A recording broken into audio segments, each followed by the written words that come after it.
모세가 급히 산에서 내려오고 있습니다.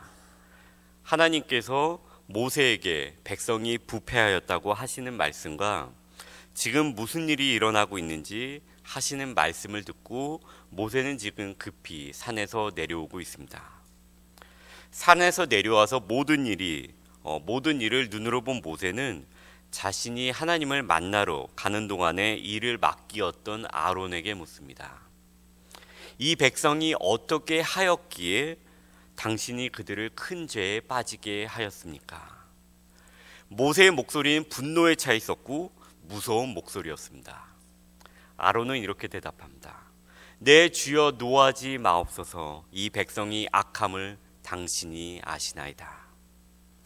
어제 본문에서도 나오고 오늘 본문에서도 나오는 말이 있습니다.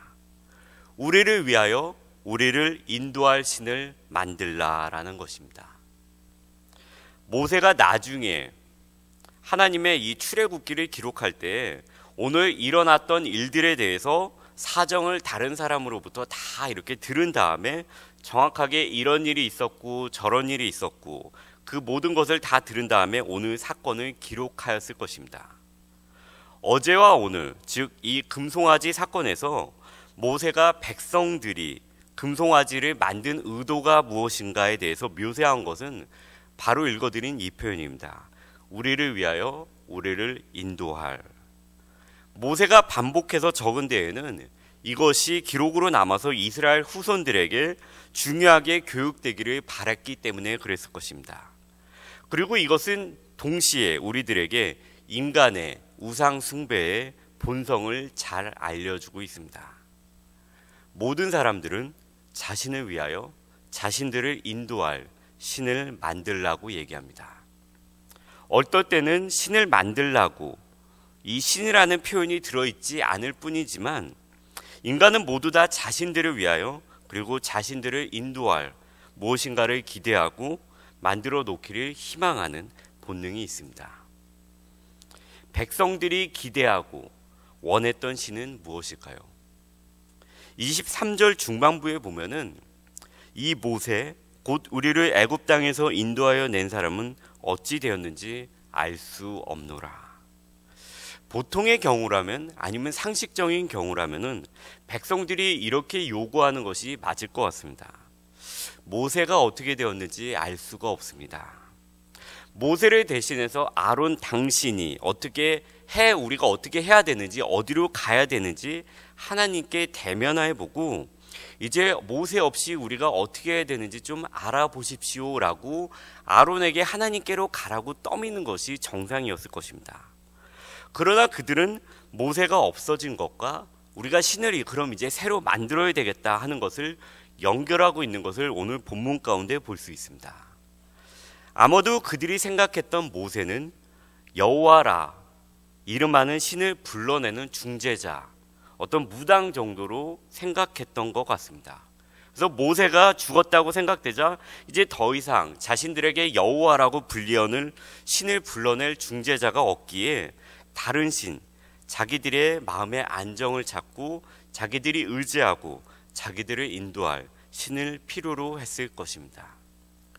우리는 여기서 인간이라는 어떠한 한계와 본성을 가진 사람들의 특징에 대해서 두 가지를 생각해 볼 수 있을 것 같습니다. 첫 번째로는 이스라엘 백성들은 사실 얼마 전에 그들의 마음 가운데 심히 공포를 느끼게 할 만큼 그 큰 여호와의 강림을 경험하였다는 것입니다. 이것이 인간이 늘 잊어버리는 존재라는 것을 동시에 알려줍니다. 어떠한 초자연적이고 놀라운 일에 대해서 일어났던 그 사실에 대해서 기억은 하고 있지만 그때의 감동이라든지 그때의 심적인 흥분 또는 놀람은 기억 속에서 점차 사라지고 이로 인해 그때의 일에 대한 해석 역시 또 달라질 수 있다는 것입니다. 가령 그때 어떻게 일어난 거지? 그게 아마 우연이었던 것 같은데 어떻게 된 것 같아라는 식으로 우리의 감정이 사라짐과 동시에 해석도 역시 바뀌어진다는 것입니다.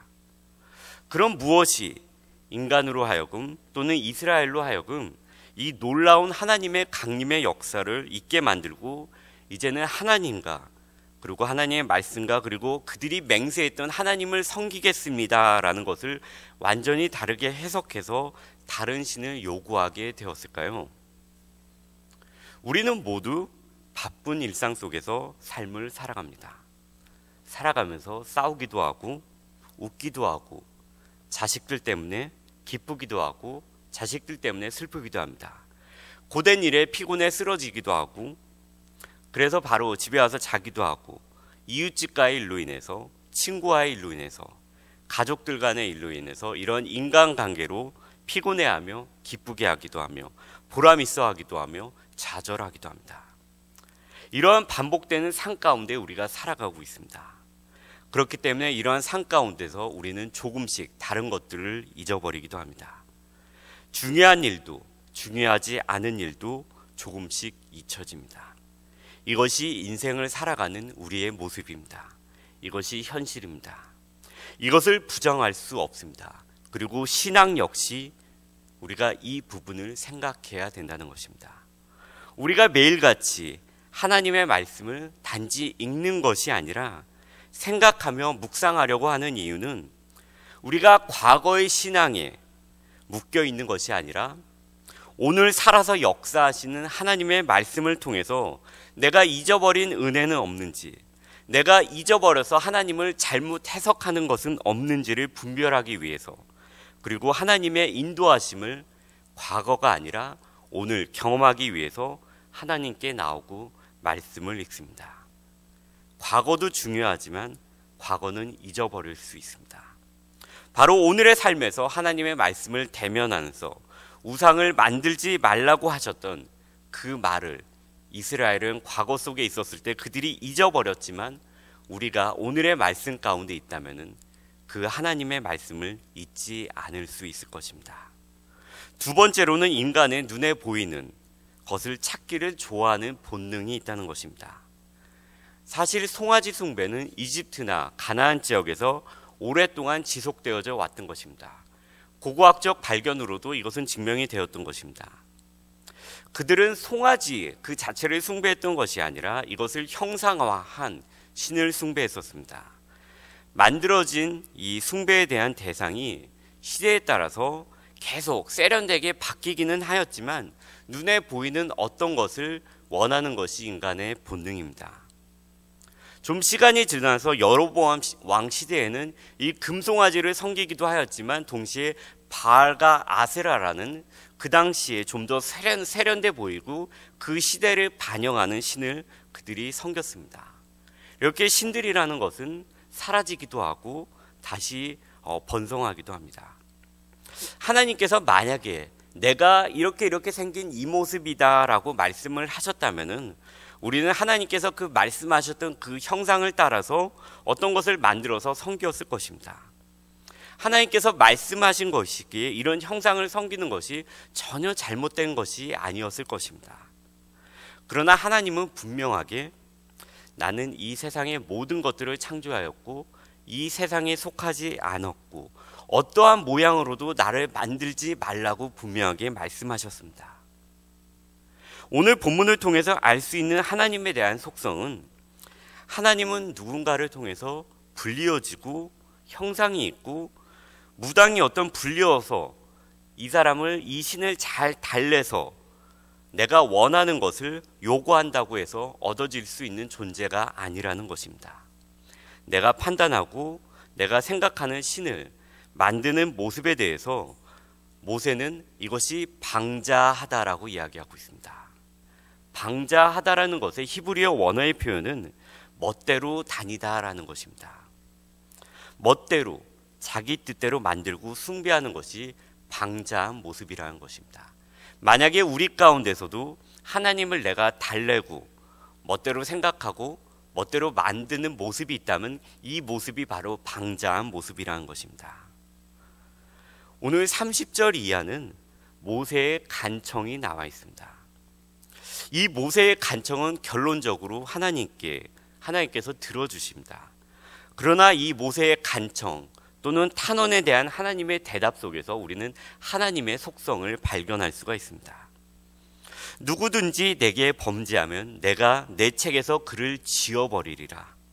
내가 보응할 날에는 그들의 죄를 보응하리라. 하나님은 우리의 기도를 들어주시기도 하지만 주권자는 하나님이시라는 것입니다. 내가 키를 쥐고 있어서 잘 달래고 내가 좀 많이 드리고 내가 좀 더 열심으로 뭔가 예배를 드리고 찬송을 하면은 하나님께서 마음이 수그려져서 듣는 것이 아니라 결정은, 그리고 이 모든 것을 하시는 분은 결국 하나님의 뜻과 방식에 달려있고 우리는 거기에 순종해야 된다는 것입니다. 물론 우리는 그럼에도 불구하고 하나님의 은혜와 긍휼을 구하여야 합니다.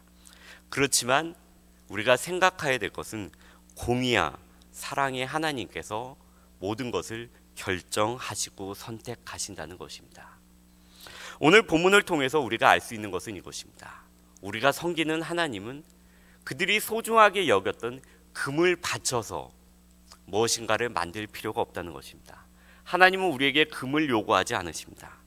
또한 하나님은 우리가 기억 속에서 오래전에 만났다면 그 기억을 붙들기 위해서 내가 계속해서 노력하고 무엇인가를 해야 되는 그 하나님이 아니라 오늘의 삶에서 여전히 역사하시고 어디에나 있는 하나님이시라는 것입니다. 오늘의 삶 가운데 내가 소중한 금을 바치는 것이 아니라, 과거의 하나님을 붙들기 위해 노력하는 것이 아니라, 오늘의 삶 가운데서 아무것도 요구하지 않으시고 단지 하나님을 찾으며 만나기를 요구하시는, 그리고 어디에서나 있는 그 하나님을 만날 수 있는 우리 모두가 되었으면 좋겠습니다.